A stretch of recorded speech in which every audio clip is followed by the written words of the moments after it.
I'm excited for y'all to see what we going prune up today.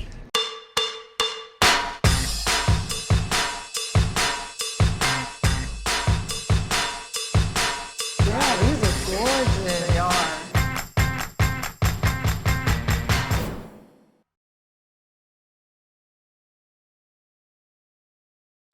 So Teyana, welcome to Casa De Flores, and we're going to put some flower arrangements together. Oh my God, I'm so excited. Yeah. Okay. You ready? Here's our vases right here. Oh. Okay. So how did you get into this whole thing with flower arrangement? I know you're a very creative person. Yes. Yeah. It's crazy because in my first album, like it was a time where I didn't like roses. And I didn't like flowers because I felt like, don't give them to me. You're gonna waste my time. But I think to like maturing and growing into, you know, a young woman, made me appreciate the essence of flowers. And I've just been in love ever since. My favorite color is red. I love roses. Like I never really fully paid attention to them, like coming up. So it's kind of just like, you know, my love for roses started when I really started to get into the detail of the rose and how beautiful it was and the texture and different things like that. So yeah, now I never put together any roses, but I love to receive them. I love to actually like buy them for myself as well. I was gonna ask, do you have I love flowers fresh around the roses. house all the time? Yeah, yeah. People that come over like, you love some roses. How come your roses never die? You know, my roses don't die. She matched my neck. A true rose.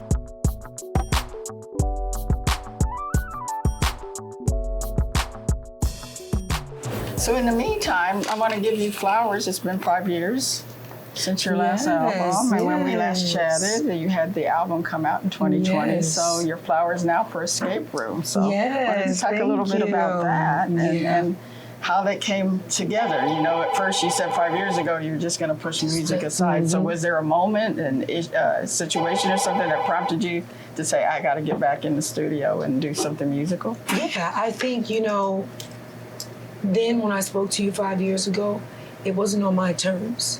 And, you know, I returned in a time where I get to come back on my terms. And that was important for me, you know, because I always told you I don't like to be stuck in a box. I don't want to be stuck in one room. You know, I'm a Glade plug-in. I'm a plug-in wherever I see a socket, wherever I see an outlet, you know what I'm saying? So it's like for me, why only make one room smell good when you can make the whole store smell good? Why would I look like just being plugged up in the bathroom? You feel me? I need to be plugged up all over. I want to be able to smell the fruits of my labor everywhere I go. So I think coming back to music and coming back and being able to do it on my terms was a big turn on for me. You know, so in that 5 years, I've accomplished so much, and I've accomplished all the things that I've always wanted to accomplish. Now that I kind of had a certain weight off my shoulders, you know what I'm saying? Move into other directions. I was free. Like I was free to be able to do all the things that I loved, which was create a safe space for other creatives, and you know, become a director and a creative director and a choreographer and an actress, and you know, really just open all those other doors. You know. So back to Escape Room. Some of the themes I wanted you to talk about that because I think a lot of people are looking at the videos, looking at social media, looking at some of your interviews, and they kind of think it's just one thing, romantic relationship. And you said in a post I saw, it's not that. So it's so much bigger than that. I feel like Escape Room is, you know, it's an ombre album, you know, and it's an album that takes you through every single stage from, you know, broken to repair, heartbreak to healing. It's customizable to whatever your situation is. You know what I'm saying? There's so many things that I feel like we must escape to evolve and to move on to greater things. You get what I'm saying? Like even if that's down to a mindset. And I always say this, I seen this video on Instagram where there was 2 caged lions and they were being set free. But you can tell they got so comfortable with just kind of being caged in that they didn't even know what freedom looked like. So you get what I'm saying? So the gates was up and they were just still sitting there.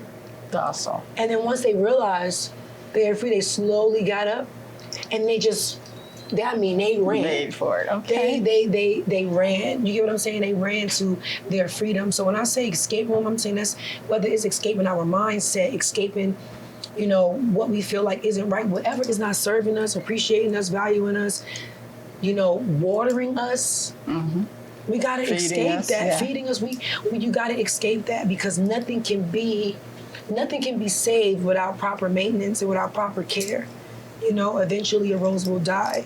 You know what I'm saying? Mm-hmm. But a rose will die quicker if you're not watering, if you're not taking care of it. Mm-hmm. You get what I'm saying? So it's just, for me, that's what the escape room is, and it's showing you the different steps. It's showing you different steps, and it's showing you vulnerability as well. Right. I feel like we're in a space where we're in a generation where there's so much pride and ego, and we're not creating a safe space for people to be vulnerable.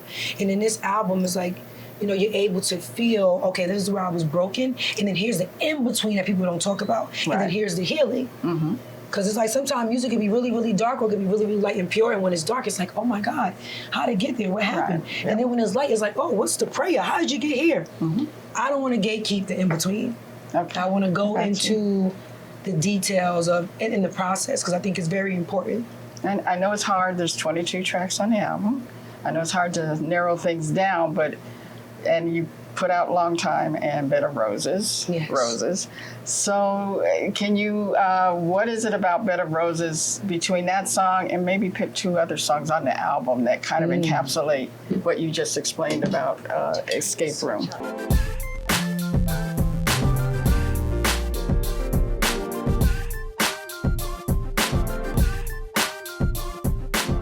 I do have a ballad called Always.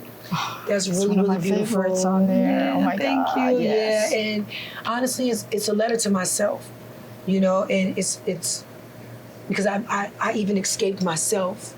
You know, I've escaped back to myself.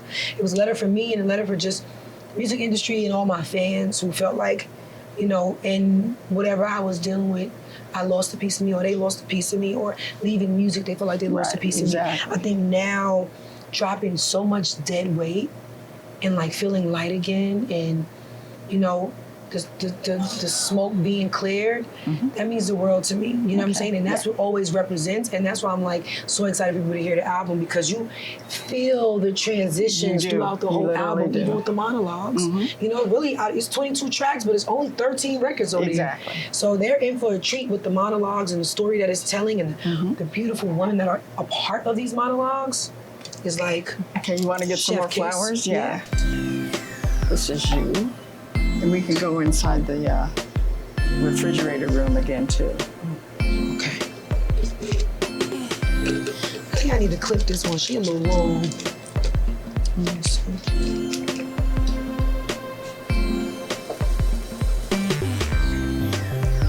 I'm gonna. Yeah, these is. Can I just You need some clippers? Oh, there you go. Yes, thank you. Oh, cool. All right. So, and you got some cool special guests that you've arranged on the I album as we're do. arranging these. One of my favorites on the album, Pum Pum, with Jill Scott and Tim. That was a good, and your voice with Lucky Days.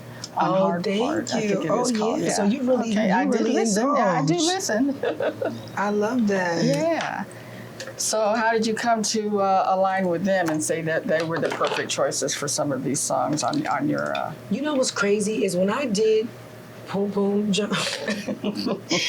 When I did Pum Pum, I remember saying like, I knew from Jump that I wanted Jill on it. You know, I'm like, it just gave me make me some breakfast, toast, Yes. 2 scrambled eggs. Exactly, I got you, like yeah. green. All of the things I knew that I wanted her on that record, and I needed her to bless me with that. With Tyla, we were in the studio and we went through a few songs, and when she heard it, she was like, "Oh, this is the one." This is the one. I said, "Okay, girl," and you know that's kind of how we did that. Yeah, I'm sorry. Yeah, it was Tyler, and then Lucky Day, because your voices to me complemented each other so perfectly. Oh my God, I love Lucky Day. I'm such a fan of his voice, and we had already been looking for something to work on, so I was really excited that I had something for my album for him to be a part of. So I'm like, that's just one of them things where it's just like we always wanted to work, and we finally had the perfect situation for that, for that to happen, the perfect opportunity for that to happen. Okay. And then earlier you mentioned the narrations. Did you write the narrations too? Because you got some powerful women who are spouting out rosebuds worth of knowledge and wisdom and lessons learned. Thank you. But Taraji, starting with Taraji and Niecy Nash and Kerry Washington. Yeah, it was beautiful. So me and my partner Coco, we have a production company, an all-female production company called The Aunties Production. Okay, right. So we do a lot of the writing and stuff. So we wrote all the monologues, and then we also just let the girls come and, you know, add their own little twist and whatever else they wanted to add to it. So it was like, they just made it even more beautiful than what it already was. Cool. Okay. And then you've got the short film that's coming in tandem with the album, right? Yes, and I'm like so excited for it. So what was that like putting both together? So eye-catching like these arrangements are with your music, but also, I mean, ear-catching with your music, but then eye-catching with the visuals, because the videos are something else too.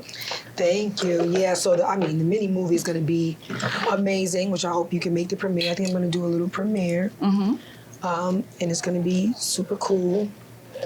But it tells the story at an even deeper level, and that's what I'm excited about, because you already know how I am creatively, and you know, I had a lot of fun.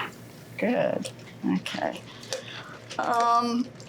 So how you talked earlier about laying it all on the line, being emotionally bare. How was it?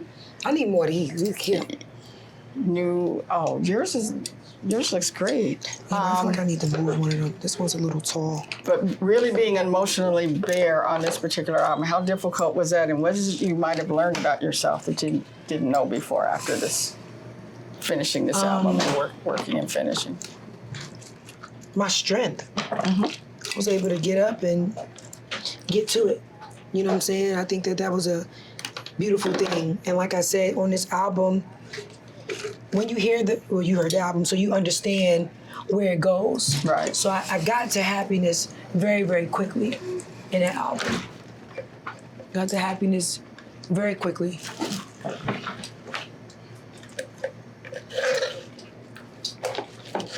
This is cute, the little pink highlight. I know, I saw that earlier. It's great.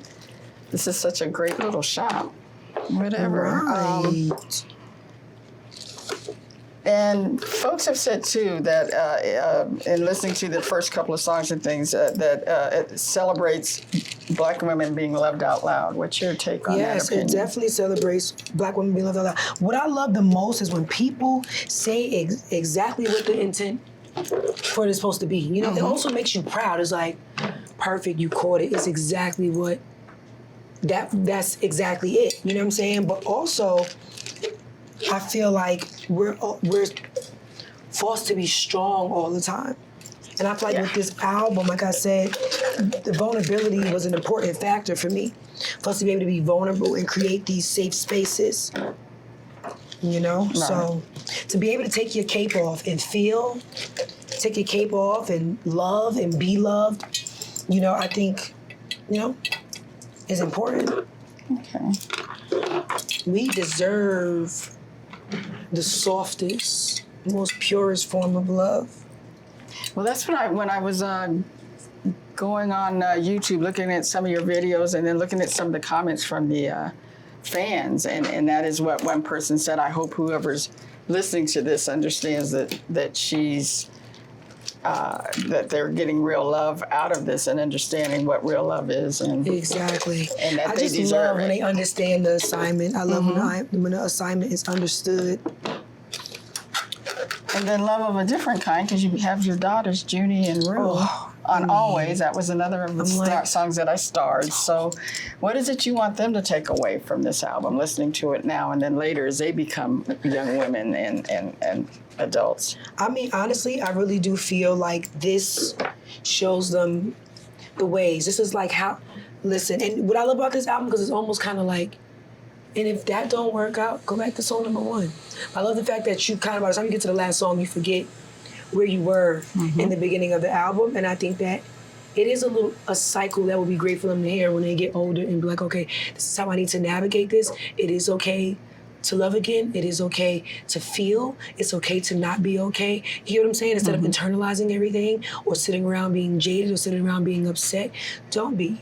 Yeah. And never stop being a great person and never stop having a great heart. No matter what you go through, what somebody put you through, what somebody do to you, never stop being a great person and having a great heart. And I think that's what you hear in the album. It's like a girl who's been through so much, but like none of that has guarded her from still taking the proper steps to love again in every aspect, not just romance, but to love music again, to love life again, to love again, all of the things. Right. You know, I love that people can hear this album and they can relate in so many different ways that has something to do with what the next person may take it as. Right. You know? Yeah. Cool. So during your break and also in relation to the album coming out, you have a lot of stuff coming out on the film side. Yes. You've been a busy person. So I've been a busy rose. Yeah, exactly, blooming. So talk about how have you evolved your acting range? And loved 1001. Thank you. Before that, Stomp the Yard, Homecoming, Coming to America. I mean, girl, you know your stuff. I'm trying. Your stuff. So how have you to evolve now to your co-starring with Leonardo DiCaprio, and you got some other things on tap as well, but talk about working on that movie and being on that set. I mean, it was amazing. I can't believe that even like happened, you know? But again, that was me staying a great person and staying focused no matter what I was dealing with in life or what I was going through. And I worked my butt off. This is after I retired. Right. So I already made a promise to myself, I'm gonna become a big actress one day. I'm gonna become a big director one day, because I remember sitting in that room and it was everybody against me, telling me that if I retired music, that I wouldn't, they didn't think it was smart. Nothing else would happen. So I betted on myself, took a chance on myself. And it was the best gamble I've ever taken in my life. Great. You know? Right. So what one was of the best gambles I've ever taken in my life. What was it like first day on the set there? And had you known Leonardo before, or first time when you got on the set? Yeah, so I knew Leonardo before, but we had never worked with each other. So that's a whole nother dynamic. You can see somebody out and about. We all at the same events. Hey, Lee, hey, T, boom, boom, boom. But like being on set, one of the greats, many greats, you know, Leonardo, Benicio, Sean Penn, Regina Hall, Chase Infinity, Woody Harris. Like, this is a big deal. You know what I'm saying? So I already knew I had to step up. Yeah, I had to step up. I needed to hang with the big boys. You know what I'm saying? Like, to the point where, like, when they ready to do the promo, you know, now they do the promo where it's just the last names. Right. I'm gonna get there one day with Taylor, DiCaprio, Penn. You know what I'm saying? Like, you are. I'm gonna be there. I'm gonna be there. Okay. And then 72 Hours with Drewski and Kevin Hart. Yes, with Kevin. I'm excited for that. That one was fun. It was my first light role since everything. You know, I did 1001. Then went into One Battle After Another. Went into Straw. Like, it was a lot of heavy roles, a lot of heavy lifting. So when 72 Hours came around, I was like, oh yeah, I need something to lighten this up and, you know, get some laughing in there, get some fun in there. So that was like a good thing for me to be able to take on after those heavy roles. And then, you know, going into a heavy album. So yeah. Okay. And speaking of Straw, The Walk. Did you have any idea that The Walk would do what it did? Oh my God, everybody viral? in this walk, the walk became so iconic and it's just so funny. And then it made it even worse because once I posted it, then everybody started doing the video, like even more. And it was so funny because everybody thought that I was doing that walk on purpose, and that's really how I walk. And that's why I'm a sneaker girl, because in heels, I'm already like bow leg. So it's already that little lean, so the walk always just look dramatic. It's a very dramatized walk, and I'm so shy with that. And that's just literally how I walk. There's no other way to walk. Like if I made myself not walk that way, it probably would have looked worse. It would have been like, so it's just like, that's my walk. And people will see that like when they see how I walk in heels. That's why I don't like wearing heels. All right, but you were walking with purpose. That's what I learned about, with your arms and everything. Yes. If y'all want to see the walk, y'all just go and watch Straw right now on Netflix. See how we did that little promo right there? Okay. Now, you also cook. Yes. Okay. I do. So I'm talk a little bit about that. You enrolled in culinary school? Yes. How did you know here in LA, or can we say? It's Escoffier. Okay. So it's wow. Yeah. Okay. Thank you.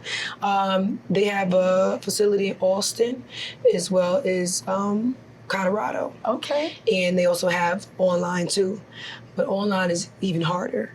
Because it's not like just a program. Like we have to still show up in school. The chefs are live from class. We're in school on Zoom in our uniforms, like camera on, assignments, and it's harder because you're really reading off of a paper and saying, okay, do this, turn this, and take a picture of this, that, and the third. Like write your notes. You want to see dice cuts, so you don't even have your chef there to stand next to you and say, no. Yeah, come short here. You really got to figure it out. Wow. But it's been such a great experience. I'm very excited. Are you still attending classes, or have you? Yeah, I have class when I leave here. Oh wow. Yeah, I got to get to school. You have a specialty? You have a specialty yet from your lessons at this point?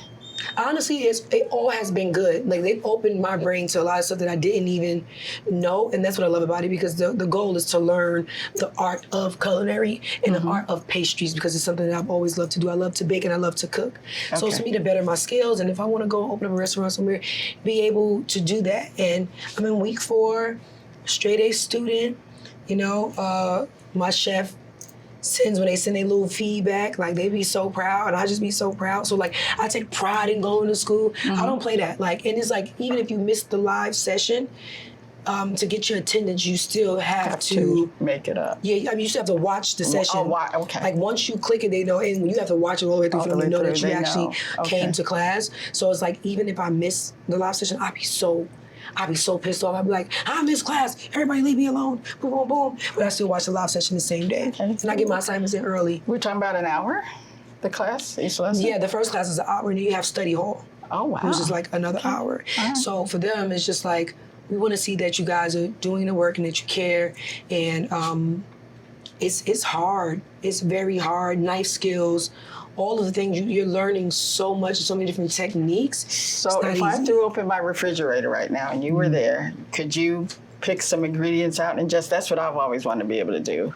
Yeah. And make something good that others like me would just go, that's just butter, eggs, and whatever. So yeah, no, and it also makes you appreciate the technique of how something is cooked. What I will say is I've never made rice in an oven before.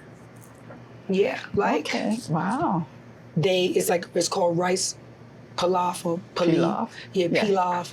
Because that's what I'm still learning too. It get real fancy.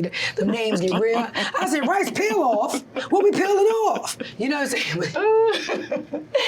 But once I learned the technique, and another thing, I hate onions. I love onion powder, but I hate onions. And in the rice, we had to dice up the onions really, really small, like burn. So you can do the whole chop thing. Oh my God, yes. Oh, nice. Yeah, I don't play with that. My knife skills is on point because of school. Okay. Like the first week, I was cutting myself up, and but then I was learning it to the point where I don't even have to really measure it no more. I know exactly what it needs to look like. And I could not stop eating the rice, and it had all types of diced onion in it. But it's just like your technique is so amazing. It's like we shouldn't be able to see the onion. It's really just to add the flavor. How minuscule. Wow. Okay. Yeah, so that may sound small, but that's a big thing because I don't like onions. And if I wasn't in school, I would have never even taken the chance on making how to hurt onions. Nah, kid. So at home when you're cooking, you have a special kitchen playlist, or? Yeah, I be in my uniform. I listen to like Sade and Nita Baker. But I am very, very I'm very, very focused on what I'm doing. And because cooking is therapeutic for me, now being in culinary school and having to the ruler is so petty. They want 1/8 of, the smallest cut. And they want you to put the cut inside the little square to make sure it's the exact size. That's how petty Wow. it is. Jeez. So to know how focused you gotta be is so therapeutic for me. To make my chefs proud every week is so therapeutic for me. Like, it's just something with purpose and understanding that they don't know who I am from a can of paint. You get what I'm saying? So to get pure, just people purely and genuinely being proud of you is something that money can't buy. Because you can go on the internet, you're gonna have fans that love you, and you got people that hate on you. You got people that's gonna hate on you just because. Just because. So what's really real and what's not? Then you got the fans that feel like you can do no wrong in their eyes. So they gonna love it regardless. To be in school and to see people genuinely proud of you, it feels so amazing. Who did you laugh working with Drewski and Kevin? What was that like in terms of who made you laugh the most? I'm sure there were a lot of shenanigans when you guys were sitting around waiting for the different cut a cuts. fool. Okay. I didn't get any scenes with Drewski, so I didn't get to see him. Okay. But Kevin did call him on FaceTime to talk to Junie. So that was fun. But no, Kevin is amazing, and we cut up the whole time. Okay. Because we played all day. We cut up the whole time. So that was I definitely had a ball. Well, look, yours is nice. You kept sure? the heart right. Yes. Yeah, and I these love are roses. cool. Yeah, I like the so I colored did like ones. that in the middle. Where's I feel your like I need to put rainbow, though? one more. The rainbow's took right that here. I didn't want the out. rainbow Okay. to mess up the vibe. I wanted to kill my vibe. All right. I just like the rainbow one, but I'm a red rose girl. But now seeing the rose with the highlights, it's real cute. And you did a song, Ecstasy, right, with Ciara? Oh yeah, for the remix. So what's it like working with that good sister? Oh my God, it's amazing. I mean, Cece is a big sis to me. She's been a big sis to me forever. So like having an opportunity to work with her is so amazing. It is so warm. It is just so, it's so genuine, and I just love and appreciate her so much because it's so much more than just working. It would never be work for us because we have a sisterhood and we have a bond. So it's just like, it's never working with her is as therapeutic as it is for me cooking. You know what I'm saying? So it's like, I'm lucky to be in her presence, to have a friendship with her, and, work with her. That's just that's the add-on for who she is as a person and as a sister, as a mother and a wife is just really amazing to see, witness, and watch. Okay, so can you stand here now and say and tell your fans and everybody else that you're going to be staying in music for a minute? Because we missed you. Yeah, y'all. I mean, I'm back. I'm back, and I'm back, and I'm better, and I'm back on my terms, and that's the most important. I'm back because I love it again. You know what I'm saying? I can tell. I'm in a place in my life where I don't want to do anything that I don't love. I don't want to do anything that feels like work. When it's fun for you and you're doing what you love, it don't feel like work. So it's not supposed to feel like work. It's hard work being done, but that hard work is what you pray for. Yeah. That's what we pray for. We pray to be blessed and be covered and be working and be busy.